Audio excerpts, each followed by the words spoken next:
So this is our second example of trigonometric integration. And for your reference, the trick that we'll be using to solve this problem is found in section 7.2 of your online textbook.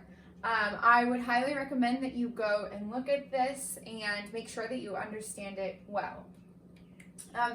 So we have the integral from 0 to pi over 3 of tangent to the 5th power of x times secant to the 6th power of x dx. You might look at this and guess that you'll be using u substitution, and that's true. However, we're going to need to rewrite this in a way to make u substitution possible.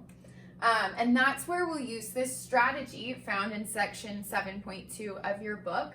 The strategy lists what to do if your tangent is raised to an odd power or if your secant is raised to an even power. Now, obviously, that's limiting on what sorts of problems we can solve using these strategies. And luckily, this example, we could use either one. So I'm going to pick one of them, and I challenge you to practice on your own using the other strategy and verify that you get the same answer. So for this one, I'm going to pick the strategy where the secant is raised to an even power. And so to use this strategy, we need to rewrite this. And so the first thing we're going to do is we're going to pull out a secant squared x and multiply it. And so we'll rewrite this to be the integral from 0 to pi over 3 of tangent to the 5th power of x times secant squared of x squared. And so if you're counting, that counts for 4 of the secants of x that we have. And then this is going to be multiplied by secant squared of x dx. And so you can see that we have the same exact thing, we've just rewritten it to make it more convenient to use u substitution. But before we use u substitution, we need to use one of our trigonometric identities. And so over here I have written, this one comes from the basic sine squared plus cosine squared equals 1, just with a little bit of division. And so we get secant squared of theta is equal to 1 plus tangent squared theta. And you'll see why this is convenient for this problem, because we're working with tangents and secants. So here we have secant squared of x squared, and so we're going to rewrite that as 1 plus tangent squared of x squared. And so let's do that. We have the integral from 0 to pi over 3 tangent to the 5th power of x times 1 plus tangent squared of x squared times secant squared of x dx. Now you might be tempted at this point to multiply everything out and put it back together to make it look nice, but that will make it more complicated. We want to just leave this as it is. And so now we're ready to do u substitution. And we're going to pick as our u tangent of x.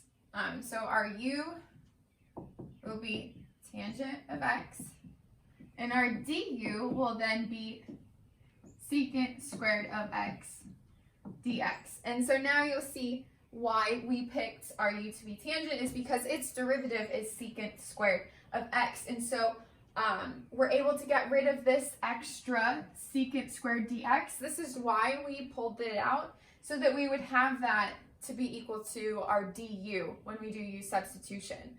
That's why this strategy has you do that part. So now we're going to rewrite in terms of u.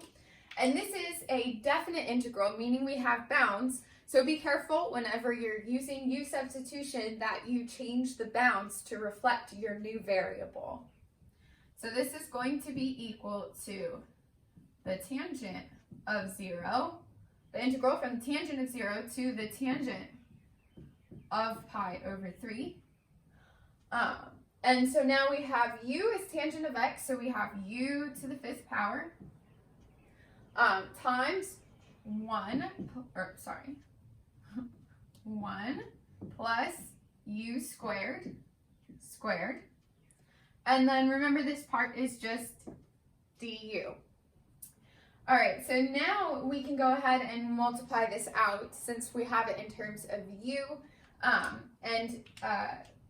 then after that we'll evaluate. So when we multiply this out, we get, the integral from tangent of 0 to tangent of pi over 3.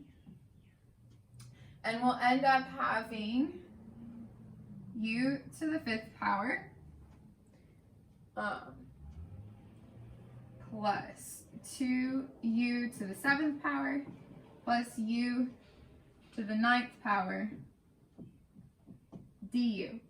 And so now we can just use the very easy reverse of the power rule in order to integrate this, and we get, let's put it down here, we get 1/6 u to the 6th plus 2/8 u to the 8th plus 1/10 u to the 10th. And then we're going to evaluate this from tangent of 0 to tangent of pi over 3, which means for each of these u's we'll be plugging in tangent of pi over 3 or tangent of 0 when we evaluate this. So to save space, I'm not going to do all of that. Eventually you should get actual values for each of these. You will use, from trigonometry, you will use this fact that the tangent of pi over 3 is equal to √3, and the tangent of 0 is equal to 0. And so then you can just go ahead and plug those in as well.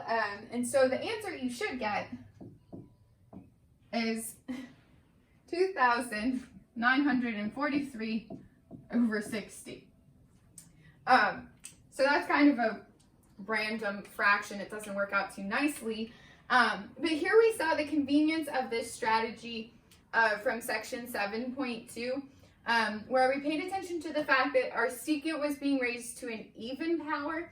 And so then we pulled out this secant squared x. And the reason why that works well is then that becomes our du when we're doing u substitution. And then after that, it all just kind of falls out nicely.